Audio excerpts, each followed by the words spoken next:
Bienvenidos a el podcast de Económica. Hoy vamos a meternos a fondo en cómo está el liberalismo en España. Vamos a ver qué significa ser liberal aquí hoy, cómo se percibe, culturalmente, y qué sitio tiene en la política, ¿no? Todo basado en el material que hemos estado mirando. Eso es. Vamos a explorar un poco las ideas clave, los debates que siguen ahí y, las tensiones que hay ahora mismo. Usaremos distintas miradas, ¿no?, sobre economía, política, sociedad, que hemos encontrado en las fuentes, desde qué es el liberalismo hasta cómo choca con problemas muy concretos. Exacto.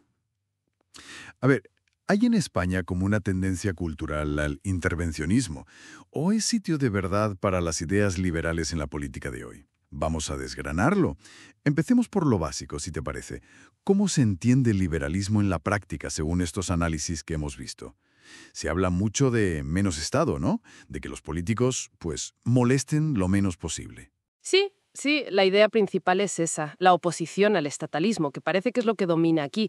Las fuentes que manejamos argumentan que, la tendencia natural del político es a querer más poder, y eso lleva a economías muy intervenidas. En España, por ejemplo, señalan que el gasto público está casi en la mitad del PIB. Es un contraste muy fuerte si lo comparas con tradiciones más individualistas, como la de Estados Unidos, ¿no? Con esa figura del pionero, del que se busca la vida. ¿Y en lo cultural? ¿Qué nos dicen los documentos? Mencionan algunas encuestas que, parece que sugieren un sentimiento bastante anticapitalista, aunque también dicen que hay cierta mejora, sobre todo entre la gente joven. Y se habla de una cultura postfranquista, intervencionista y como un miedo a la libertad en la gente mayor. Es una mezcla así bastante compleja. Por un lado, está esa inercia, ¿no?, hacia que el Estado intervenga. Y por otro, algunas fuentes señalan la influencia de lo que llaman marxismo cultural. Es curioso porque también se recuerda la última etapa del franquismo. A ver, era una dictadura, sin libertades políticas, eso está claro. Pero, según estos análisis, en esa época hubo una desregulación importante y un crecimiento económico muy fuerte. O sea, la paradoja de crecer económicamente sin libertad política. Exacto.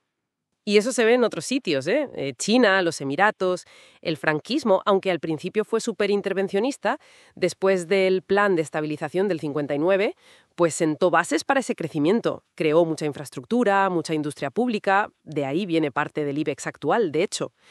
Pero, curiosamente, los impuestos directos eran relativamente bajos para lo que se estilaba entonces. Vale, y eso nos lleva a la política actual. Según los análisis, ¿quién defiende de verdad estas ideas hoy en España? Sugieren que ni el PP ni Vox son claramente liberales. A Vox le ven algún matiz, dicen, pero parece que el votante de derechas español en general es bastante socialdemócrata en lo económico. Sí, los documentos recuerdan, por ejemplo, a Esperanza Aguirre. Ella sí que intentó, parece, aplicar una agenda más liberal. Bajó impuestos, defendía abiertamente esas ideas. Sí, eso sí se recuerda. Pero figuras de ahora, como Isabel Díaz Ayuso. Usan la palabra libertad, la retórica está ahí, pero en la práctica no parecen aplicar grandes cambios liberales. El ejemplo que citan es lo que pasó con la recaudación extra del impuesto de patrimonio. Podrían haberlo devuelto, si fueran puramente liberales. No, y no se hizo. Se nota como una falta de coherencia o quizás de formación liberal profunda, no sé. Además, claro, fenómenos como el de Milei en Argentina surgen en contextos muy diferentes, crisis tremendas, sistemas presidencialistas, figuras que vienen totalmente de fuera. Otro punto clave que resaltan las fuentes, los medios de comunicación. Hay críticas por su dependencia del dinero público y porque han perdido credibilidad. Mencionan la pandemia, la DANA, como ejemplos. Y frente a eso, las redes sociales, que surgen como un contrapoder. Sí. Los medios de siempre, sobre todo la tele, están perdiendo influencia, especialmente con los jóvenes. Las fuentes señalan algo bastante evidente, cómo las televisiones públicas, la nacional y las autonómicas, muchas veces son altavoces directos del partido que está en el gobierno en ese momento. Muy descarado a veces, ¿verdad? Desde luego. Entonces, hay como una batalla por el relato, por la narrativa. Y ahí los nuevos medios, figuras individuales en redes, pueden desafiar ese discurso oficial. Y eso, claro, pone nervioso al establishment. Y se ven intentos de regular o incluso de censurar, ¿no? Ya. Y si bajamos a problemas del día a día que se analizan. La vivienda. A ver, ¿por qué no se construye más si todo el mundo dice que falta?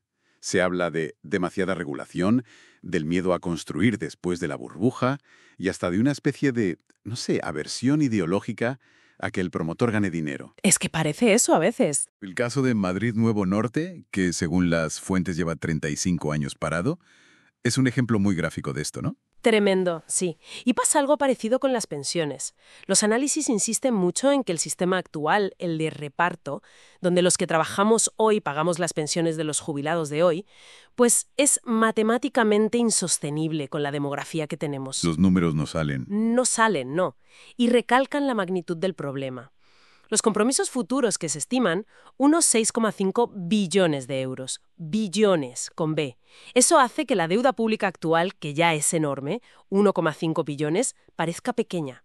Y no hay un fondo de reserva, una hucha significativa. Y claro, si propones alternativas... Exacto.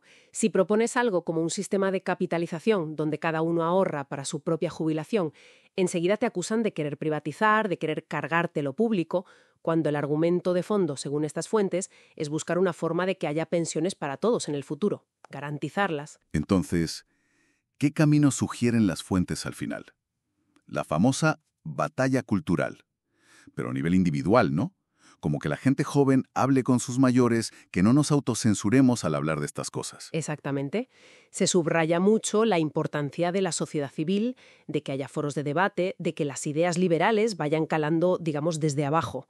La idea es que si la sociedad cambia su mentalidad, pues los políticos, que al final buscan votos, acabarán detectando esa corriente y, bueno, intentarán representarla. Que el cambio no va a venir de arriba, sí, porque sí. Difícilmente, parece. No de forma espontánea, al menos. Entonces, resumiendo un poco lo que sacamos de estos documentos, el liberalismo en España, culturalmente, parece que gana algo de terreno, sobre todo entre jóvenes por nuevos canales, pero sigue muy desconectado del poder político real.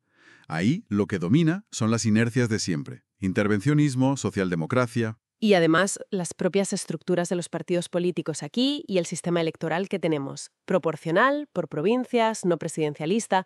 Todo eso hace más difícil que surjan figuras o movimientos que sean realmente liberales y que rompan con lo establecido, como sí hemos visto en otros países. Así que nos queda una reflexión final, que flota después de todo este análisis. Viendo esa brecha que es evidente entre lo que hace falta, vivienda asequible, pensiones sostenibles, por ejemplo, y lo que hace la política, que a veces es nada, o lo contrario de lo necesario. ¿Qué necesita España de verdad para ir hacia una mayor libertad económica? ¿Una maduración cultural lenta, poco a poco? ¿O quizás hace falta una crisis más gorda que nos obliga a todos a buscar alternativas de verdad? Ahí queda la pregunta.